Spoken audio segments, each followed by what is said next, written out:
2013 की बात है दोस्तों। राइटर नीलांजन मुखोपाध्याय ने एक किताब लिखी नरेंद्र मोदी के ऊपर।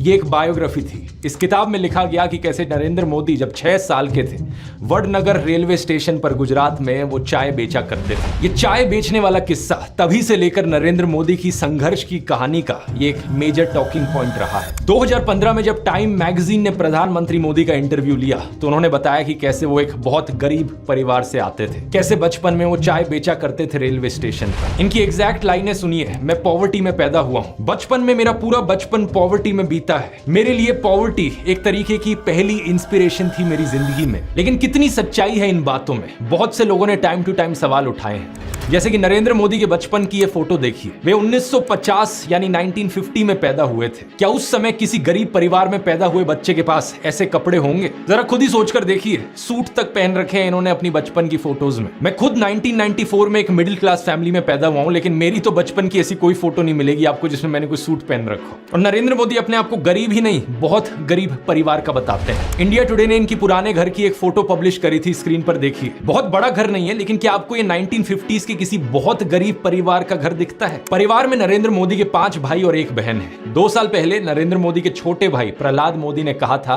कि उन 5 भाइयों में से जिसका नंबर लगता था वो मदद करने चले जाता था। उनके पिता ने पूरी जिंदगी चाय बेची, उन 5 भाइयों और 1 बहन को बड़ा किया।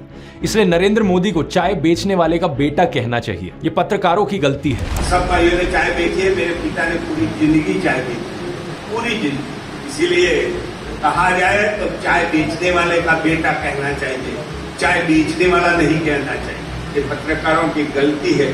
2014 में कांग्रेस नेता अहमद पटेल ने कहा था कि नरेंद्र मोदी कभी चाय वाला नहीं थे, बल्कि वो एक कैंटीन ठेकेदार थे। अब कांग्रेस की बात पर कितना यकीन किया जाए नहीं किया जाए, लेकिन 2021 में बीजेपी ने भी ये कैंटीन वाली चीज अनइंटेंशनली एक्नॉलेज करी थी। रेलवेज मिनिस्टर अश्विनी वैष्णव ने इंस्ट्रक्ट किया ऑफिशियल्स को कि वो वडनगर रेलवे स्टेशन पर एक कैंटीन को ब्यूटीफाई करें। इंडिया टुडे के आर्टिकल में यह क्लियरली लिखा हुआ है और इसके नीचे एक फोटो भी लगी है इस टी स्टॉल / कैंटीन की जो नरेंद्र मोदी के पिता चलाया करते थे। हाल ही में लिखे गए CNN के इस आर्टिकल को देखिए। नीलांजन मुखोपाध्याय खुद कहते हैं कि मोदी की जो पॉवर्टी की कहानी है वो ग्रॉसली एग्जैजरेटेड है, यानी कि बहुत बढ़ा चढ़ा कर लोगों को बताई गई है। इतना ही नहीं, एक दूसरे आर्टिकल में नीलांजन बताते हैं कि नरेंद्र मोदी के पिता के पास इतने पैसे थे कि वो मोदी और उनके भाइयों को स्कूल भेज पाए। और स्कूल जाने का मतलब था कि वो कहीं और फुल टाइम काम नहीं कर सकते थे, बस वो स्कूल के बाद अपने पिता का हाथ बटाया करते थे। ये सब सुनकर एक बहुत बड़ा सवाल आपके मन में आएगा कि ऐसी कहानियों को क्यों बढ़ा चढ़ा कर हमें बताया जाता है। नीलांजन कहते हैं ऐसा इसलिए किया जाता है ताकि इंडियन पब्लिक को एक आइडिया बेचा जा सके।